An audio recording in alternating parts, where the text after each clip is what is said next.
অনেকে কোরবানির এক পশুর সামনে আরেক পশু জবাই করে এবং জবাই করা পশুর পরিপূর্ণ নিঃশ্বাস না যেতেই পশুর চামড়া ছেলানো শুরু করে, এটা সঠিক কিনা? যদি সুযোগ থাকে, স্কোপ থাকে যে এক পশুর সামনে আরেক পশু জবাই না করে একটু দূরে রেখে জবাই করা যায়, তাহলে সেটা তুলনামূলক ভালো। সবসময় সুযোগ থাকে না, বিশেষ করে অনেক পশু এক জায়গায় থাকলে, বিশেষ করে আপনার বড় বড় আপনার স্লটার হাউসগুলোতে যখন পশু জবাই হয়, তখন এটার এভাবে মেনটেন করা সবসময় সম্ভব হয় না। কিন্তু স্কোপ থাকলে কর্তৃপক্ষের সেই ব্যবস্থা করাটা উত্তম, এতে কোনো সন্দেহ নেই। কারণ একটা পশুর সামনে আরেক পশুকে যখন জবাই করা হয়, ওই পশুটা খারাপ ফিল করে। অপ্রয়োজনে তাকে তো খারাপ ফিল করানোর দরকার নাই। যতটুকু প্রয়োজন তাকে জবাই করে খাওয়ার ব্যবস্থা আল্লাহ তাআলা রেখেছেন, তার শরীরে আপনার রিজিক আল্লাহ তাআলা রেখেছেন, আপনি খাবেন। কিন্তু প্রয়োজন ছাড়া তাকে অহেতুক কষ্ট দেওয়া, সেটা শরীয়তে নিষিদ্ধ। নবী সাল্লাল্লাহু আলাইহি ওয়াসাল্লাম বলেছেন, ইন্নাল্লাহা কাতাবাল ইহসানা আলা কুল্লি শাই।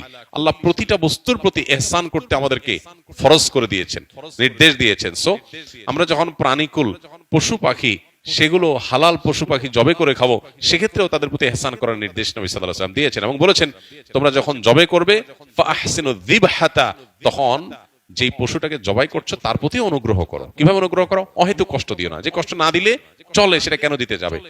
এই জন্য তিনি বলেছেন, তোমরা জবে করার আগে চাকু বা ছুরি ভালো করে ধার দিয়ে নিবে। কারণ ভোঁতা ছুরি নিয়ে তুমি যদি জবে করতে যাও, তাহলে তাকে বেশি কষ্ট দিতে হবে।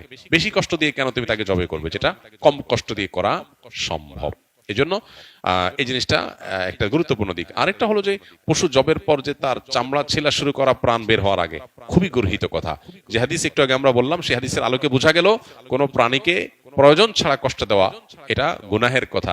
অতএব কোরবানি করেছেন, পশু জবাই করেছেন, পশুর এখনো প্রাণ বের হয় নাই, আমাদের কসাই ভাইয়েরা যারা কসাইয়ের কাজ করেন, 12 মাস আপনারা গরু ছাগল এগুলো জবাই করে থাকেন, আপনাদের আল্লাহর ভয় করা উচিত। আমাদের সবাইকে আল্লাহর সামনে দাঁড়াতে হবে।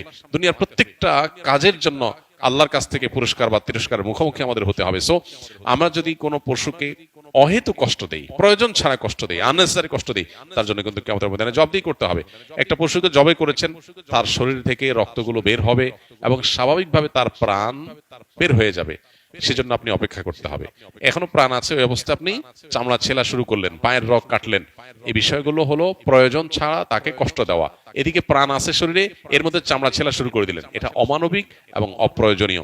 সেজন্য এই কাজটা করা না যায়। কোরবানিতে যদি আপনার পশু জবাই করার পর আপনি যে কসাই নির্ধারণ করেছেন, নিয়োগ দিয়েছেন, সে কসাইটা শুরু করে, আপনার দায়িত্ব হলো কসাইকে থামানো, যে না, পশুর প্রাণ পরিপূর্ণ বের হওয়া পর্যন্ত তুমি তার শরীরে কোনো চাকু ছুরির পোজ দিতে পারবে না। অনেকে বলে যে একটু খোঁচাইলে, রক কেটে দিলে প্রাণটা আগে বের হবে। না, এটা করতে গিয়ে তুমি আরো তাকে কষ্টের মুখে ফেলবে, এটার কোনো প্রয়োজন নেই। এই জন্য এই বিষয়গুলো আমাদেরকে দেখতে হবে। এগুলো যদি আমরা না করি, তাহলে আমাদের কোরবানির গুণগত মান কমে যাবে, সওয়াব কমে যাবে, বরং কোনো কোনো ক্ষেত্রে গুনাহ হতে পারে আমি যদি পশুর অহেতুক কষ্ট দেওয়ার কারণ হয়ে পড়ি। যিনি কসাই, তিনি হয়তো আমার এটা জবাই শেষ করে তিনি আরেকটা করতে যাবেন, 2টা মিনিট তার সবর সহ্য হচ্ছে না। এই 2টা মিনিট এটা দেরি করলে পশুটার প্রাণ বের হয়ে যায়। সে 2 মিনিট বাঁচাবার জন্য তিনি আমার পশুর উপরে অহেতুক আপনার ছুরি চালাচালি করছেন। এগুলো আমাদেরকে থামাতে হবে এবং দায়িত্বশীল আচরণ করতে হবে।